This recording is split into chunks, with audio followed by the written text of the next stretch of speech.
Otros relatos. Historias, personajes, atmósferas y sensaciones. Adéntrate con Elvira Ruiz, Transperformática, en Otros relatos. Otros relatos. Otros relatos. Historias, personajes, atmósferas y sensaciones. Hoy escucharemos la novela Aura de Carlos Fuentes.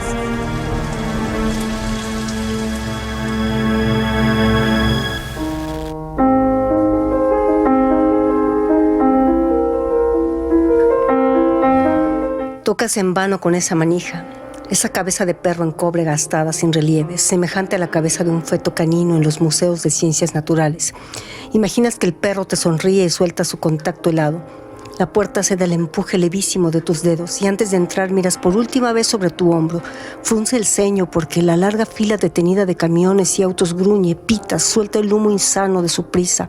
Tratas inútilmente de retener una sola imagen de ese mundo exterior indiferenciado. Cierras el zaguán detrás de ti e intentas penetrar la oscuridad de ese callejón techado. Patio, porque puedes oler el musgo, la humedad de las plantas, las raíces podridas, el perfume adormecedor y espeso. Buscas en vano una luz que te guíe, buscas la caja de fósforos en la bolsa de tu saco, pero esa voz aguda y cascada te advierte desde lejos. No es necesario. Les ruego, camine 13 pasos hacia el frente y encontrará la escalera a su derecha. Suba, por favor. Son 22 escalones. Cuéntelos. Ahí. 13... Derecha, 22. El olor de la humedad de las plantas podridas te envolverá mientras marcas tus pasos, primero sobre las baldosas de piedra, enseguida sobre esa madera crujiente, fofa por la humedad y el encierro. Cuentas en voz baja hasta 22 y te detienes, con la caja de fósforos entre las manos, el portafolio apretado contra las costillas. Tocas esa puerta que huele a pino viejo y húmedo, buscas una manija, terminas por empujar y sentir ahora un tapete bajo tus pies, un tapete delgado, mal extendido que te hará tropezar y darte cuenta de la nueva luz grisácea y filtrada que ilumina ciertos contornos. Señora. Ahora a su izquierda, la primera puerta. Tenga la amabilidad. Empujas esa puerta, ya no esperas que alguien se cierre propiamente y ya sabes que todas son puertas de golpe y las luces dispersas se trenzan de en tus pestañas como si atravesaras una tenue red de seda. Solo tienes ojos para esos muros de reflejos desiguales, donde parpadean docenas de luces. Consigues al cabo definirlas como veladoras, colocadas sobre repisas y entre paños de ubicación asimétrica. Levemente iluminan otras luces que son corazones de plata, frascos de cristal, vidrios enmarcados y solo detrás de este brillo intermitente verás al fondo la cama y el signo de una mano que parece atraerte con su movimiento pausado. Lograrás verla cuando des la espalda a ese firmamento de luces devotas. Tropiezas al pie de la cama. Debes rodearla para acercarte a la cabecera. Allí esa figura pequeña se pierde en la inmensidad de la cama. Al extender la mano no tocas otra mano, sino la piel gruesa, afieltrada.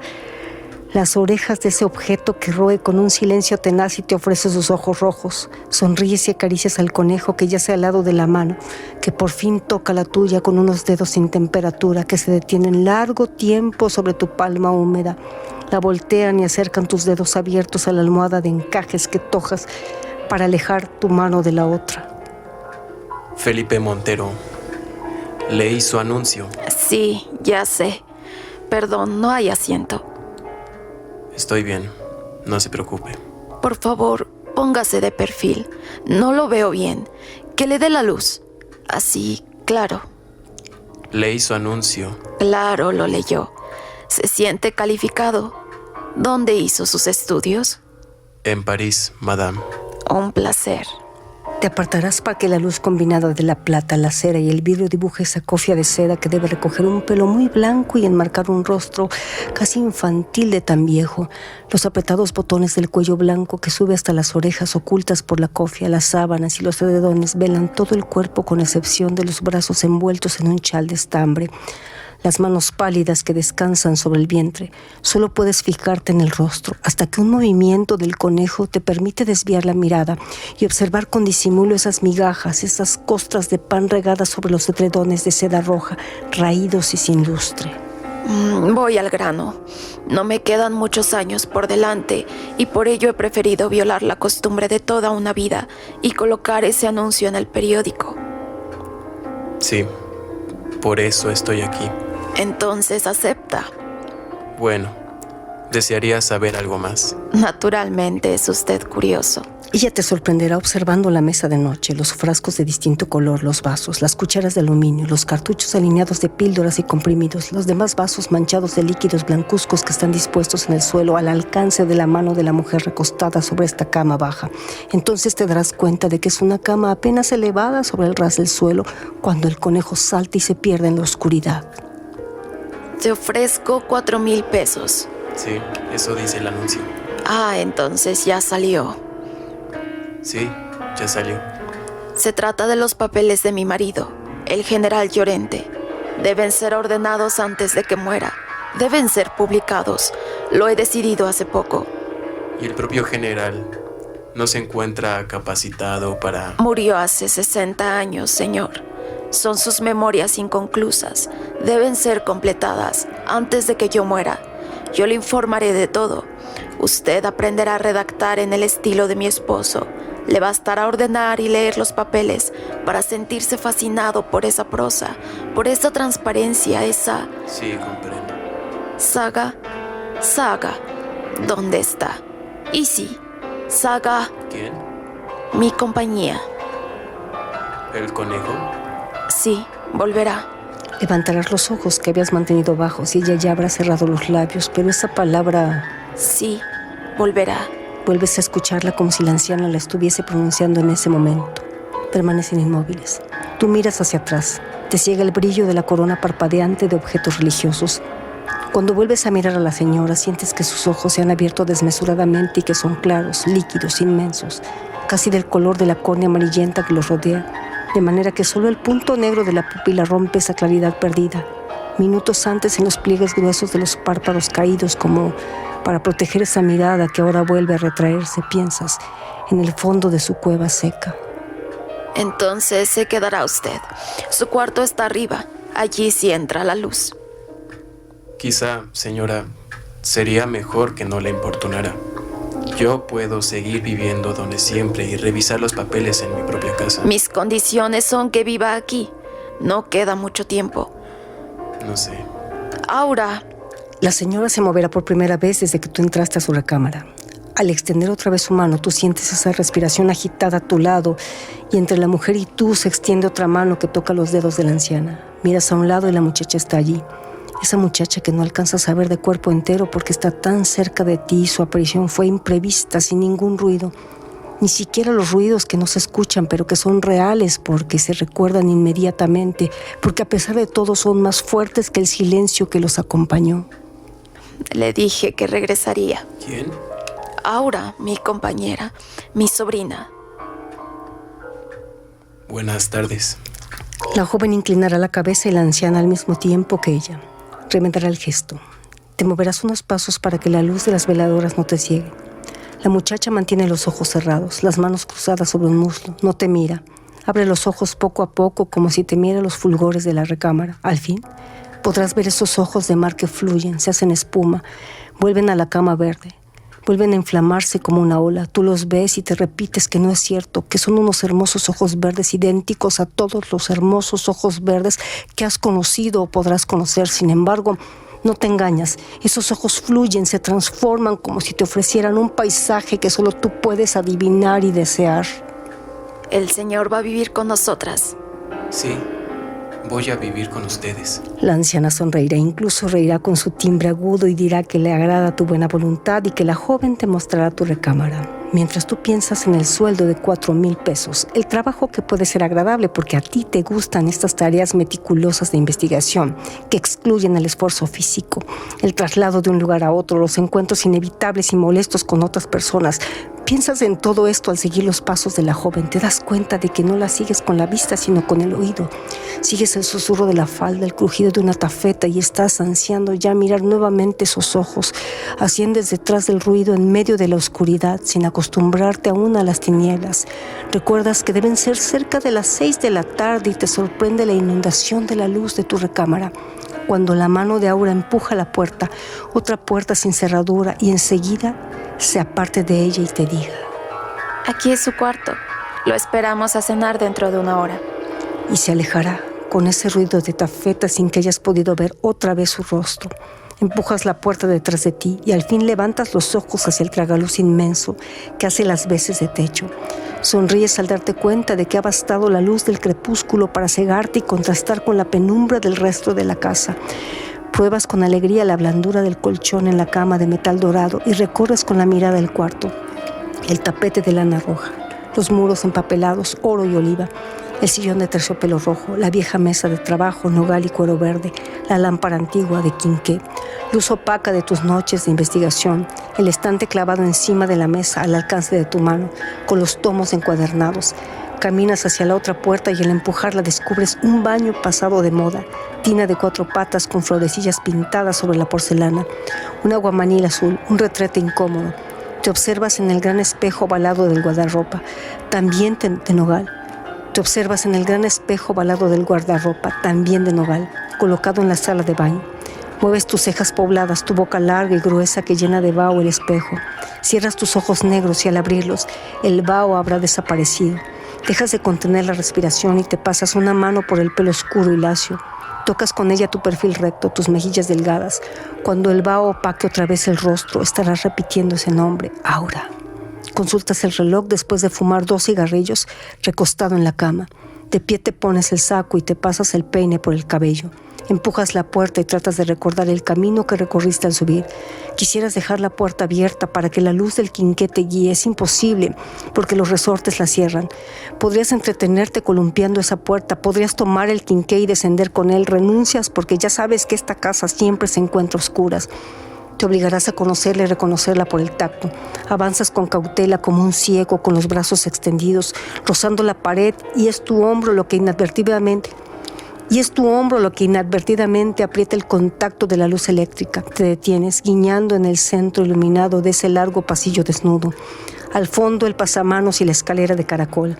Desciendes contando los peldaños, otra costumbre inmediata que te habrá impuesto la casa de la señora Llorente.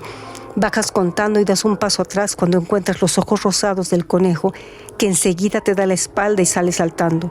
No tienes tiempo de detenerte en el vestíbulo porque Aura, desde una puerta entreabierta de cristales opacos, te estará esperando con el candelabro en la mano. Caminas sonriendo hacia ella. Te detienes al escuchar los maullidos dolorosos de varios gatos. Sí, te detienes a escuchar, ya cerca de la mano de Aura para cerciorarte de que son varios gatos. Y te sigue a la sala. Son los gatos. Hay tanto ratón en esta parte de la ciudad. Cruzan el salón. Muebles forrados de seda mate, vitrinas donde han sido colocados muñecos de porcelana, relojes musicales con decoraciones y bolas de cristal, tapetes de diseño persa, cuadros con escenas bucólicas, las cortinas de terciopelo verde corridas. Aura viste también de verde. ¿Se encuentra cómodo?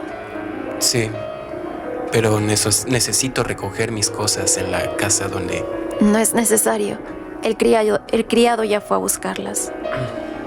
No se hubieran molestado. Entras, siempre detrás de ella al comedor. Ella colocará el candelabro en el centro de la mesa. Tú sientes un frío húmedo. Todos los muros del salón están recubiertos de una madera oscura, labrada al estilo gótico, con ojivas y rosetones calados. Los gatos han dejado de maullar. Al tomar asiento notas que han sido dispuestos 4 cubiertos y que hay 2 platones calientes bajo cacerolas de plata y una botella vieja y brillante por el limo verdoso que la cubre. Aura apartará la cacerola. Tú aspiras el olor pungente de los riñones en salsa de cebolla que ella te sirve mientras tomas de la botella vieja y llenas los vasos de cristal cortado con ese líquido rojo y espeso. Tratas por curiosidad de releer la etiqueta del vino, pero el limo lo impide. Del otro platón, Aura toma unos tomates enteros asados. Perdón, ¿esperamos a alguien más? No. La señora Consuelo se siente débil esta noche. No nos acompañará. ¿La señora Consuelo? ¿Su tía? Sí. Le ruega que pase a verla después de la cena. Comen en silencio. Beben ese vino particularmente espeso y tú desvías una y otra vez la mirada para que Aura no te sorprenda en esa impudicia hipnótica que no puedes controlar. Quieres aún entonces fijar las facciones de la muchacha en tu mente. Cada vez que desvíes la mirada, las habrás olvidado ya, y una urgencia impostergable te obligará a mirarla de nuevo. Ella mantiene como siempre la mirada baja, y tú, al buscar el paquete de cigarrillos en la bolsa del saco, encuentras ese llavín. ¿Recuerdas? Le dices a Aura: en un cajón de mi mesa que está cerrado con llave, allí tengo los documentos. Entonces, ¿quiere usted salir? No urge. Pero ella se aparta del contacto de tus manos, mantiene las suyas sobre el regazo. Al fin levanta la mirada y tú vuelves a dudar de tus sentidos. Atribuyes al vino el aturdimiento, el mareo que te producen esos ojos verdes limpios, brillantes, y te pones de pie. Detrás de Aura, acariciando el respaldo de madera de la silla gótica, sin atreverte a tocar los hombros desnudos de la muchacha, la cabeza que se mantiene inmóvil. Haces un esfuerzo para contenerte, distraes tu atención escuchando el batir imperceptible de otra puerta. A tus espaldas, que debe conducir a la cocina, descompones los dos elementos plásticos del comedor: el círculo de luz compacta que arroja el candelabro y que ilumina la mesa, y un extremo del muro labrado, el círculo mayor de sombra que rodea el primero. Tienes al fin el valor de acercarte a ella, tomar su mano, abrirla y colocar el llavero, la prenda sobre esa palma lisa.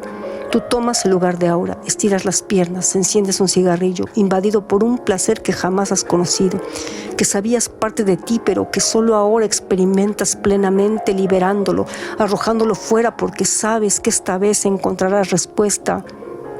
Y la señora Consuelo te espera. Ella te lo advirtió. Te espera después de la cena. Has aprendido el camino. Tomas el candelabro y cruzas la sala y el vestíbulo. La primera puerta frente a ti es la de la anciana. Tocas con los nudillos sin obtener respuesta. Tocas otra vez, empujas la puerta. Ella te espera. Entras con cautela, murmurando: Señora. Ella no te habrá escuchado, porque la descubres hincada ante ese muro de las devociones, con la cabeza apoyada contra los puños cerrados. La ves de lejos, hincada, cubierta por ese camisón de lana burda, con la cabeza hundida en los hombros delgados, delgada como una escultura medieval, emaciada. Las piernas se asoman como dos hebras debajo del camisón, yacas cubiertas por una erisipela inflamada. Piensas en el roce continuo de la tosca lana sobre la piel, hasta que ella levanta los puños y pega al aire sin fuerzas, como si librara una batalla contra las imágenes que al acercarte empiezas a distinguir: Cristo, María, San Sebastián, Santa Lucía, el Arcángel Miguel, los demonios sonrientes, los únicos sonrientes en esta iconografía del dolor y la cólera. Sonrientes porque en el viejo grabado iluminado por las veladoras ensartan los tridentes en la piel de los condenados, les vacían calderones de agua hirviente, violan a las mujeres, se embriagan, gozan de la libertad vedada a los santos.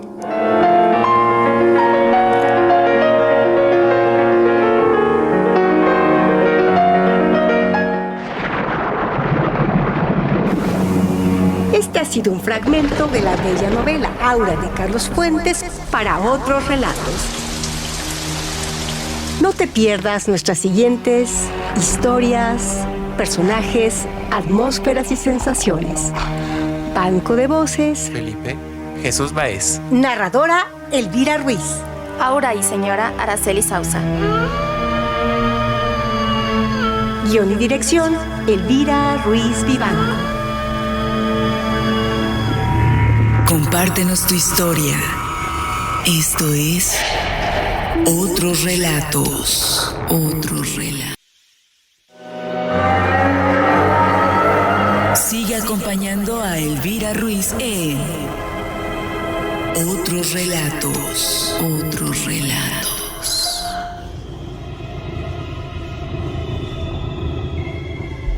Análisis críticos de Otros Relatos.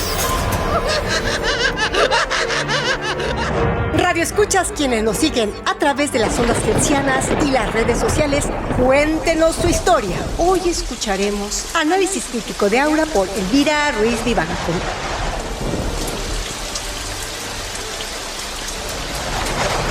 En su interesante novela Aura, Carlos Fuentes recrea el carácter fantasmático de la experiencia amorosa que vincula con el proceso melancólico que resulta de la pérdida a través de la muerte del objeto de amor, culminando esto en el fantasma del deseo que encarna el personaje que da nombre a la narrativa y que desempeña una función mediadora, pues une a los amantes desafiando el tiempo y la condición de su propia mortalidad, según lo plantea María Elvira. Desde esa perspectiva, la muerte del ser amado genera un estado de melancolía que se asocia a un suceso erótico que establece un comercio ambiguo con las fantasmas del deseo, Aura Consuelo. En dicho proceso, lo que es real pierde su realidad y es suplantado por lo irreal, que experimenta una transformación hasta ocupar la categoría de lo real. Es decir, ante la pérdida del objeto de amor, el amante o la amante convertido en sujeto melancólico reacciona negando el mundo externo y se refugia en una psicosis alucinatoria del deseo. Comencemos por el título, Aura. Este nombre nos conduce a una serie de significados que es preciso tener en cuenta, pues cada uno de ellos es útil en el momento de delimitar ciertas características de este personaje. Aura significa un viento suave y apacible. Ello nos recuerda inmediatamente la forma como ella se desliza por los corredores del viejo caserón, caminando despacio y sin que sus pies produzcan el más leve sonido. Este significado está muy ligado al segundo, donde Aura se identifica con una atmósfera irreal que rodea a ciertos seres. Esta definición establece una diferencia entre los seres humanos, pues unos poseen esta atmósfera irreal, fantasmática,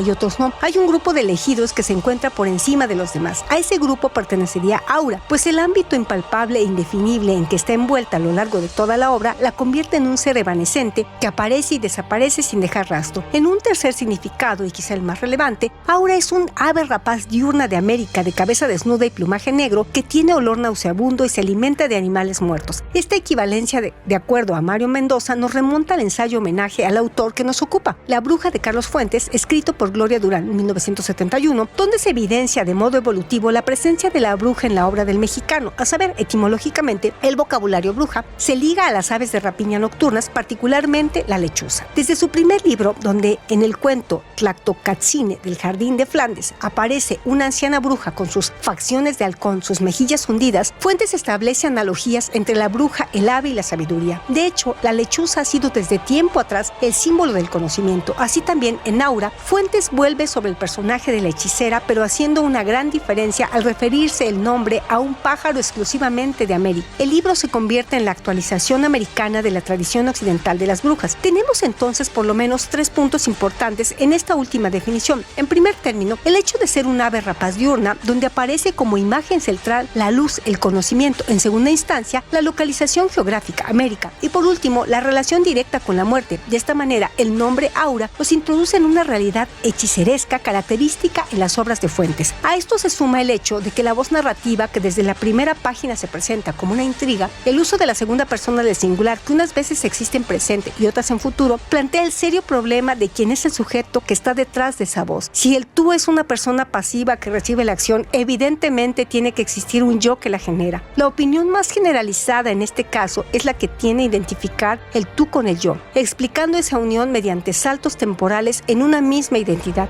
Por ejemplo, para Gloria Durán, la teoría de la metempsicosis explica el hecho. El yo es el mismo Felipe que, narrando desde el futuro, convierte el futuro del protagonista en un pasado. Él lo conoce todo porque ya lo ha vivido y por tanto puede anunciarlo con certeza. Cada suceso es inevitable porque ya ha sucedido. En cambio, para Santiago Rojas, el enigma se descifra al comprender que el yo no es Felipe, sino la viuda loca que fabrica en las profundidades de su alma al joven historiador. Pero existe una tercera posibilidad que aún no se ha subrayado, y es el no identificar el yo con ninguno de los personajes, sino con un sujeto que está fuera de la acción y que sin embargo trasciende la normativa del esquema temporal. Conociendo tanto el pasado como el porvenir, ese sujeto es el antiguo oráculo, el de Delfos, el de Júpiter en Dodona, el de Esculapio en Epidauro o el de Apolo en Delfos. Es la voz que le predice a Felipe su destino, y no olvidemos que el oráculo siempre se otorga a través de una mujer, la Sibila. La primera imagen que el lector adquiere del cuarto de la anciana, veladoras, extraños frascos de líquidos desconocidos, recuerda las estancias de las hechiceras. Agregando a ello está la presencia de un animal que para la bruja significa su demonio familiar, el cuerpo en el que de forma directa se encuentra Satanás. Es importante resaltar aquí que el conejo simboliza la fertilidad, lo prolífico, y en las hojas siguientes nos enteramos de que no es un conejo, sino sino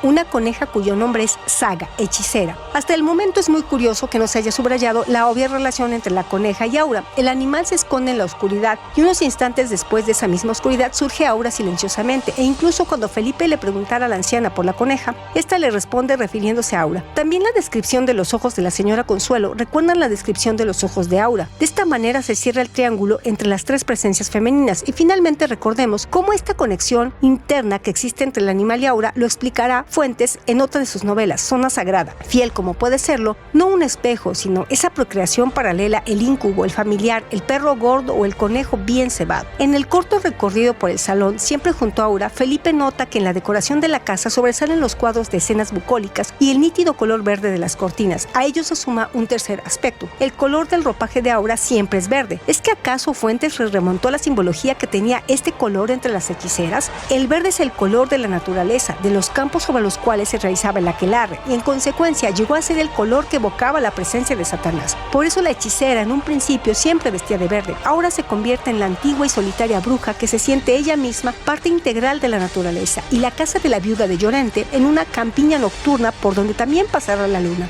El gato ha sido siempre el animal predilecto de la bruja, lo ha tenido como un demonio familiar más próximo, y en la tradición ha llegado a simbolizar la encarnación misma de Satanás. Una sola ojeada a los innumerables expedientes y a las actas en torno a la hechicería comprueba que varias de las brujas sentían una fuerte atracción por este animal. Por ello, al tener en cuenta su papel en la historia de la brujería, es muy extraño que en la primera inmolación que aparece en Aura, las víctimas sean un grupo de gatos encadenados. Pareciera que la señora Consuelo conduce a muerte, a excepción de la coneja, a sus demonios familiares. En Aura, el demonio femenino aparece como una mujer cercana a los 40 años, e incluso le recuerda a Montero la planta que ha olido pocos minutos antes, la dulcamara, en el patio, como si alternara a semejanza de esa planta del patio al sabor de la miel y de la amargura. En su segundo momento aparecerá la danza, donde la multitud unida a ese vértigo se sentía como un solo cuerpo por el atractivo de las mujeres y por no sé qué vaga emoción de fraternidad. Este acto segundo ocurre en Aura después del simbólico lavatorio de los pies. Comienza siendo un baile muy lento, apacible, y poco a poco, en un crescendo, los movimientos se vuelven más rápidos y apresurados hasta que ambos terminan en el lecho. Luego del simbólico ofertorio, Felipe, en un estado de aturdimiento, nota que la anciana ha estado desde un principio en la habitación y la ve alejarse con Aura y cruzar el umbral hacia el cuarto de la vejez. El aquelarre ha terminado. Por otro lado, un tema central en la obra de Carlos Fuentes es el lazo entre el destino humano y el destino histórico. Ese rasgo queda plasmado desde su primera publicación, la colección de cuentos Los Días Enmascarados, 1954, hasta la última, Constancia y otras novelas para vírgenes, que se publica hasta 1990. Carlos Fuentes persigue una dialéctica que le permite a la historia converger con el presente y con el futuro. En la nueva novela hispanoamericana dice: hoy la novela es mito, lenguaje y estructura, y al ser cada uno de esos términos es simultáneamente los otros dos, pues como indica Octavio Paz, poemas y mitos coinciden en transmutar el tiempo en una categoría espacial, en un pasado siempre futuro y siempre dispuesto a ser presente, a presentarse. Al inventar, a recuperar una mitología, la novela se acerca cada vez más a la poesía y a la antropología. A Fuentes le atrae la temporalidad y la dualidad del mito, el cual, según Claude Lévi-Strauss, simultáneamente explica tanto el pasado como el futuro. Es una doble estructura enteramente histórica y ahistórica. Es las dos cosas, lo mismo que el lenguaje y diferente de él. Siendo atemporal, el mito también es eterno, dándose lugar a un continente con un pasado irresuelto y con un futuro incierto. Es solamente la perpetuación del presente lo que nos podría permitir a los latinoamericanos construir nuestro destino. En fin, cuando Felipe toma el trabajo en casa de los Llorente, planea terminar cuanto antes con el texto del general para dedicarse a su propia investigación histórica. Así, cuando efectúa su lectura de los archivos del viejo Llorente, Felipe cae en cuenta que el autor de esas memorias había sido seducido por la señora Consuelo de la misma manera que él lo está haciendo por la joven Aura. Ansiando saber más, se roba el tercer fajo de folios del cofre de la recámara de la viuda Consuelo, y al terminar de leerlos descubre con horror que él es Llorente y no Felipe Montero, acostado en la cama con Consuelo y no con Aura. Una vez descifradas las memorias de Llorente, son para Felipe lo que fueron los textos de Melquíades para los Buendía, la historia de lo que fue y de lo que será. Son memorias que se refieren a una época específica de la historia y que por lo tanto aparentan ser lineales, pero cuando Felipe descubre que revive la vida de Llorente, le es evidente como al lector que el tiempo es de hecho circular. Las memorias de Llorente, escritas en primera persona del singular y en tiempo pretérito, se contrastan con las del texto mismo de la novela en segunda persona del singular y en tiempo futuro. El tú, que da la impresión de referirse no solamente a Felipe, sino también al lector, se proyecta sobre el yo que se refiere a Llorente. La dualidad de las voces masculinas en el pasado y en el futuro se confronta con una tercera voz femenina y en tercera persona, la de Consuelo, que es una voz siempre presente, una voz eterna. Muchas son las las fuentes que inspiraron a Aura. Carlos Fuentes aprendió de Pierre Menard que el arte está hecho de comunicación, no de aislamiento, no de pureza, no de originalidad, como le dijeron en una entrevista. Aura vino al mundo para aumentar la descendencia secular de las brujas.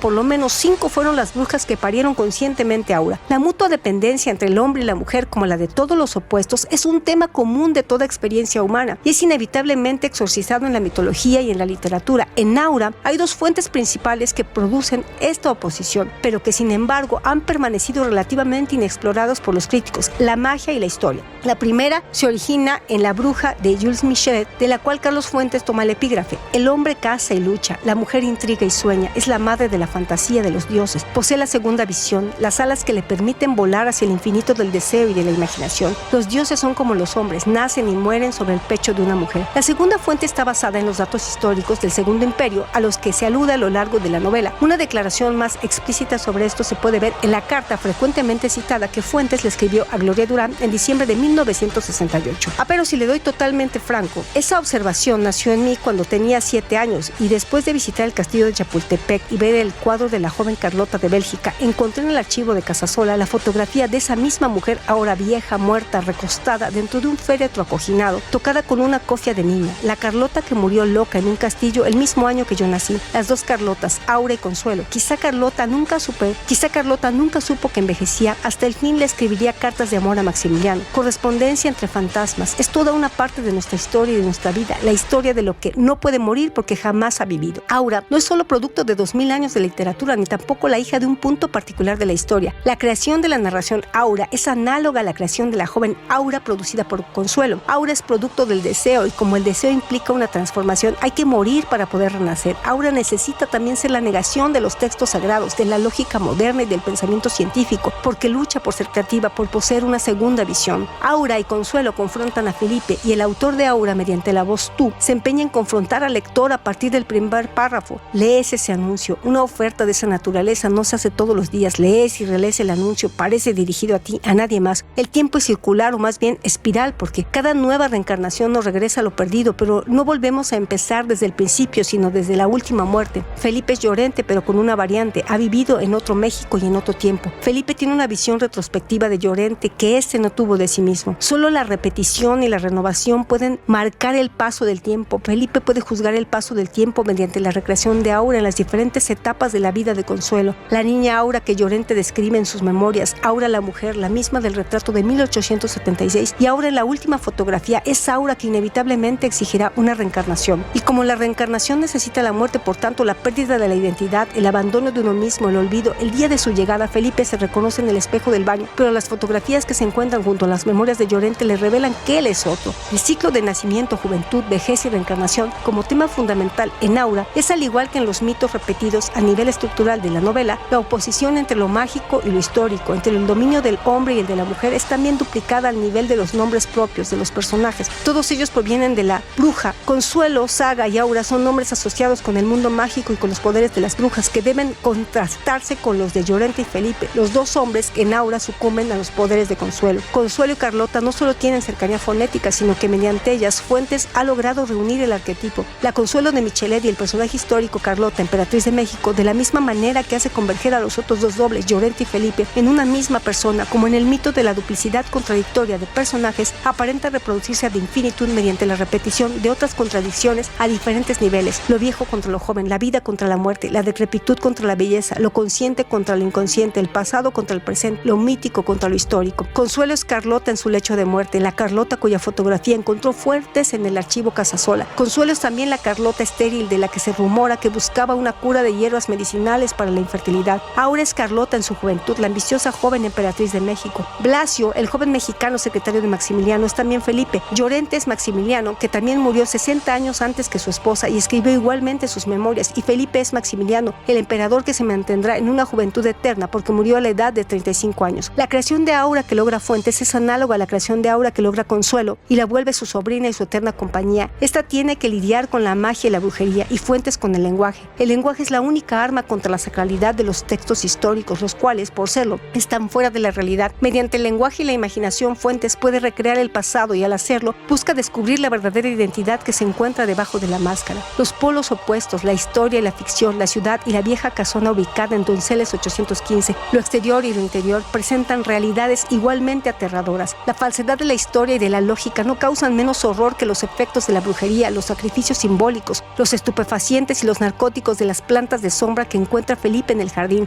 el líquido rojo y espeso que es el vino, los gatos, el conejo. Felipe es progresivamente hipnotizado, duda de sus sentidos, confunde el sueño y la vigilia, no comprende nada. Es solo mediante la reconciliación de ambos mundos como se puede poseer y mantener una esperanza para el futuro.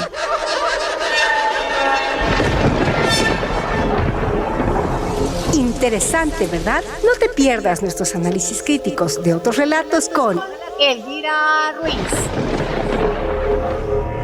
Compártenos tu historia. Esto es Otros Relatos. Sigue acompañando a Elvira Ruiz en Otros Relatos.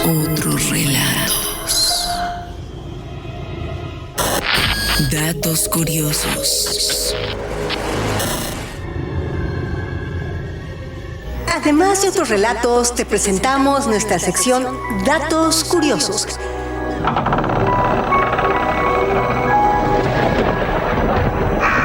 Los datos curiosos de Aura son...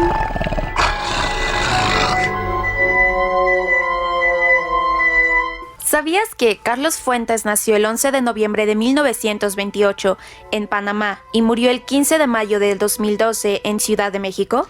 ¿Sabías que la novela Aura de Fuentes se ha traducido a más de 20 idiomas? ¿Sabías que en 1988 en el Palacio de Bellas Artes Mario Lavista presentó una ópera basada en Aura y que en 1966 bajo el título La Strega in Amore fue inmortalizada esta novela en el italiano?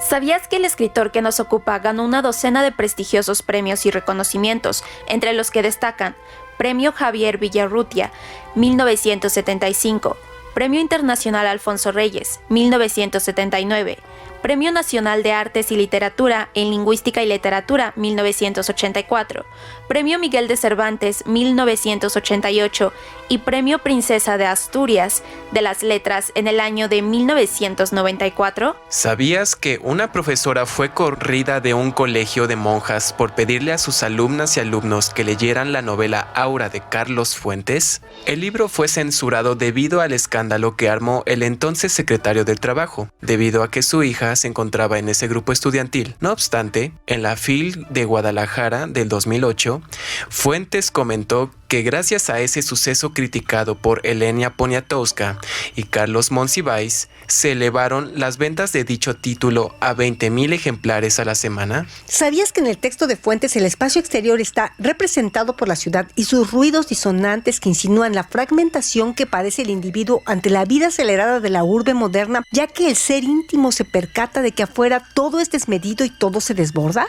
¿Sabías que la dialéctica que se establece entre lo de adentro y lo de afuera, entre el espacio interior de la vieja casona de la anciana Consuelo y el espacio exterior de la ciudad, se indica con la puerta que sugiere lo entreabierto y que se convierte en un emblema de la vacilación del ser que confronta lo cerrado y lo abierto? Ante esta confrontación de los espacios, el joven historiador Felipe opta por la negación del ámbito externo, lo cual propicia a su vez que se le adjudique el espectro del deseo, un principio de realidad que lo ubica en una dimensión nueva y fundamental. ¿Sabías que la naturaleza del fantasma de Eros se caracteriza por una doble polaridad? Pues oscila entre un carácter demoníaco mágico y una identidad angelical y contemplativa. Esta dualidad o doble naturaleza que distingue al espectro del deseo se hace evidente en las palabras con las que el general Llorente concluye sus memorias.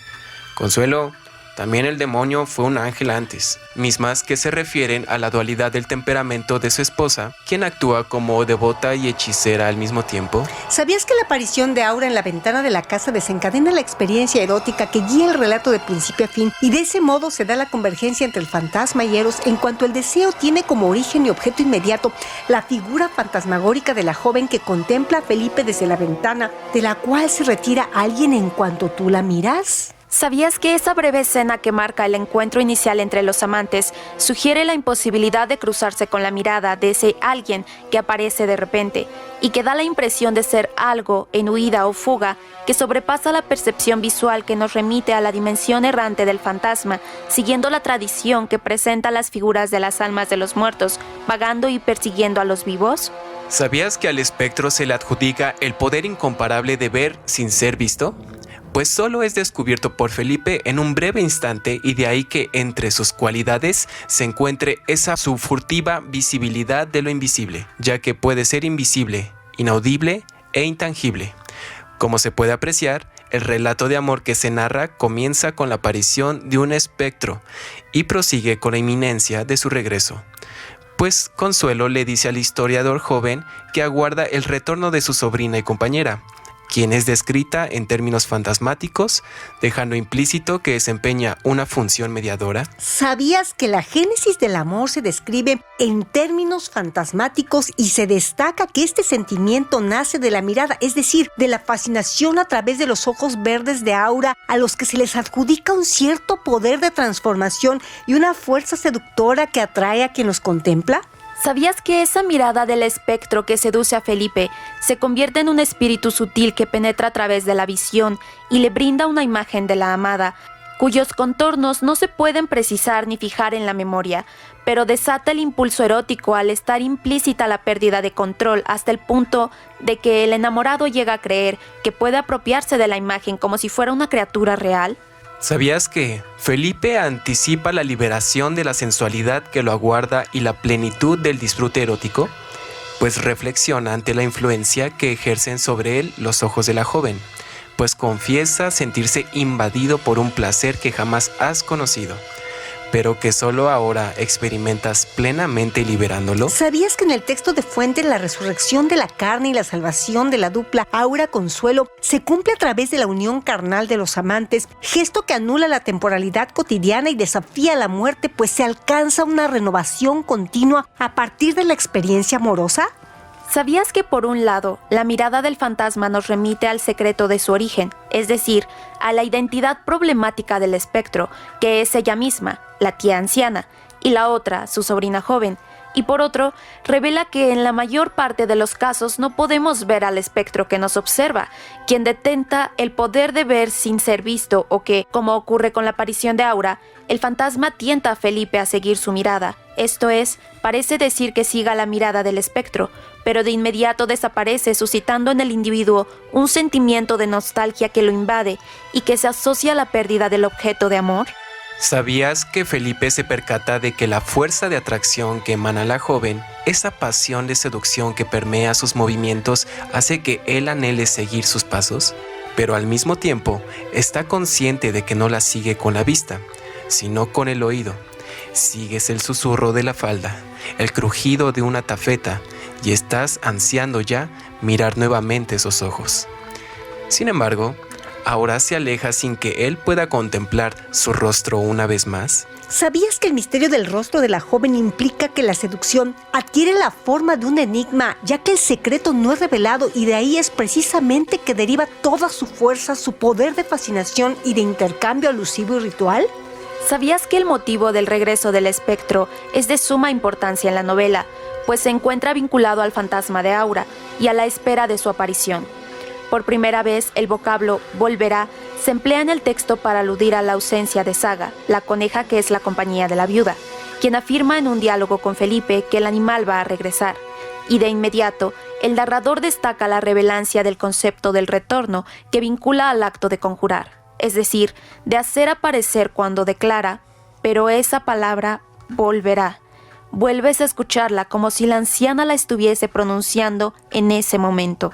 ¿Sabías que el retorno esperado del fantasma de Aura se repite una y otra vez en el transcurso del relato e indica que la reaparición de la joven se convierte en una obsesión para Felipe, quien incluso experimenta una falta de interés paulatina en su trabajo, ya que deja de prestar atención a la tarea de revisar las memorias del general Llorente? Para el historiador, el aguardar la reaparición del fantasma se constituye en su única motivación, ya que Aura se ha transformado en un espectro de seducción que lo obsesiona? ¿Sabías que la seducción es precisamente lo que desvía al historiador de su deseo de llevar a cabo una obra totalizadora? ¿Sabías que el historiador está consciente de que no posee el control sobre las ideas y venidas del espectro, ya que la partida y el regreso de Aura es un asunto de la repetición que solo Consuelo domina, porque es ella quien posee la fuerza secreta, el poder de traer con la voz o convocar un espíritu? ¿Sabías que el general cuenta en sus manuscritos que una vez halló a su esposa gritando: ¡Sí! ¡Sí! ¡Sí! ¡He podido! ¡La he encarnado! ¡Puedo convocarla! ¡Puedo darle vida con mi vida! Por lo tanto, siguiendo la confesión de la propia Consuelo, ahora se constituye en un doble del fantasma de la tía. Esto es, la sobrina es un fantasma del fantasma, lo cual implica que es una encarnación que posee un cuerpo prestado en un intento de reapropiarse de la vida. ¿Sabías que para entender lo corpóreo del fantasma es necesario tener en cuenta que el espectro tiene un cuerpo pero sin propiedad y que el cuerpo fantasmagórico de Aura resulta un simulacro porque es el cuerpo de alguien, es decir, de Consuelo, como si fuera otro, su joven sobrina que envejece en el transcurso de la narración, pasando por las etapas de niña, mujer madura y anciana, las cuales coinciden con los 3 encuentros eróticos de los amantes? ¿Sabías que Felipe no sabe con certeza si las dos mujeres están vivas o muertas, o si una es el doble de la otra, lo cual implicaría que la joven y la anciana son la misma persona? Él medita acerca de la relación entre la tía y la sobrina, quienes actúan de forma simultánea cuando están juntas, porque hacen exactamente lo mismo. Se abrazan, sonríen, comen, hablan, entran, salen al mismo tiempo, como si una imitara a la otra, como si de la voluntad de una dependiese la existencia de la otra. ¿Sabías que el historiador intenta descartar dicha reflexión murmurando los nombres de los objetos que ve en el botiquín? Ya que estos representan la realidad de la vida cotidiana que se contrapone a las dos mujeres que pertenecen a otro mundo, al ámbito de lo sobrenatural o el mundo de los muertos. Felipe se aferra a los objetos para olvidar lo otro sin nombre, sin marca, sin consistencia racional. ¿Sabías que las idas y venidas del espectro se organizan en torno a los 3 niveles temporales? El fantasma viene del pasado, en el momento de su aparición se ubica en el presente y remite al tiempo futuro con la esperanza o promesa de que vuelva, pues el espectro es el futuro porque es lo que va a venir. ¿Sabías que el fantasma de Aura detenta la fuerza soberana de la seductora? Esa fascinación extraña que Felipe experimenta cuando se percata de su aparición. El secreto y la fuerza de esa seducción fantasmagórica no se basa en la ausencia pura, sino en un eclipse de la presencia, cuya estrategia consiste en estar y no estar ahí.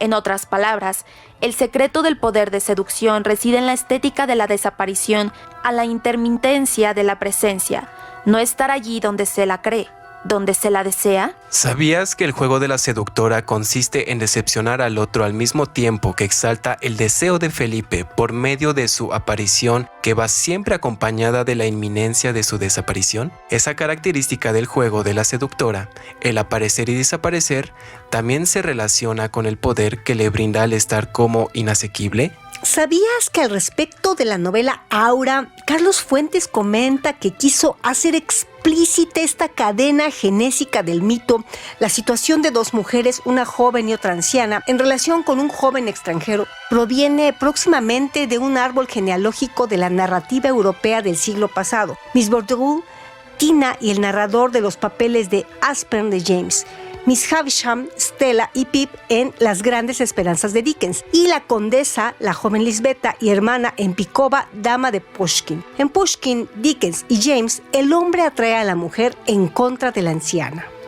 ¿Sabías que en la variación del mito hecha por Fuentes, las 2 mujeres se mantienen aliadas contra el hombre? Es más, las 2 mujeres son la misma, la vieja capaz de evocar su propia juventud. Pero esta dimensión del mito proviene, a su vez, del cuento japonés de Akinari, escrito en el siglo XVIII, La casa entre los juncos, en el que la mujer muerta reaparece con su voz joven en el cuerpo de una anciana. Pero el cuento de Akinari y la película de Mizoguchi, Ugetsu Monogatari, basada en aquel, provienen de los cuentos japoneses de Togi Boko, 1666, y estos de la colección antiquísima de cuentos chinos Xianteng Xin Boa, que contiene un relato básicamente idéntico al de Aura? ¿Sabías que en su estudio sobre la obra de Fuentes, Julio Ortega llega a la conclusión de que son sus novelas más persuasivas porque en ellas, como en una pieza musical barroca, el artificio y la poesía se funden con la autoridad de una forma compleja, en sí misma suficiente? Mito, historia, identidad no son categorías dadas que permitan un mero seguimiento de sus variantes en cada novela. Ocurre como una retórica, en primer lugar, donde el yo basa sus referentes que, en el proceso del relato, son puestos en duda o rehechos. No te pierdas los datos curiosos de otros relatos con Elvira Ruiz, Jesús Báez y Araceli Sousa.